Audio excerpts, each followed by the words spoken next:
मान लो आपके सामने मृत्यु खड़ी हो और आपकी जिंदगी केवल एक सवाल के जवाब पर टिकी हो, आप क्या जवाब दोगे?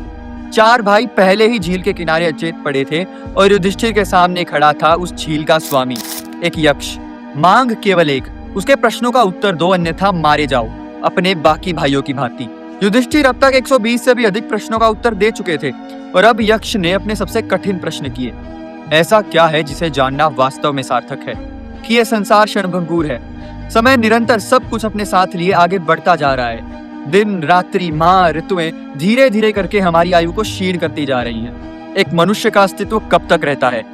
जब तक एक व्यक्ति के सत्कर्मों को याद करने वाले इस संसार में जीवित है, तब तक वो उनकी स्मृतियों में जीवित ही तो रहता है। सबसे अधिक धनवान कौन है? जो अच्छा, बुरा, प्रिय, अप्रिय, सुख और दुख इनके द्वंद्व में ही नहीं फंसा है, जो भूत, वर्तमान और भविष्य की चिंताओं से मुक्त है, जिसके लिए ये सब एक समान है, जो शांत चित्त है। उससे अधिक धनवान कोई नहीं। ये प्रसंग था यक्ष प्रश्न का, जो कि युधिष्ठिर के विजडम, सेल्फ कंट्रोल और जजमेंट का सबसे बड़ा टेस्ट था। महाभारत भरी पड़ी है ऐसे प्रसंगों से और ऐसी प्रोफाउंड विजडम से, और ये विजडम बचपन से ही बिल्डअप होना शुरू हो, उसके लिए विजडम सीरीज है ना, क्योंकि यही विजडम आगे चलकर हमारी विवेक, सेंस ऑफ डाइसनमेंट या जजमेंट को बेटर बनाएंगी। और केवल महाभारत ही क्यों, रामायण, उपनिषद और भगवत गीता, इन सब के वैल्यूएबल लाइफ लेसन्स आपको विजडम सीरीज में मिल जाएंगे। ये स्पेशली बच्चों के लिए लिखी गई हैं और हिंदी और इंग्लिश दोनों में अवेलेबल हैं।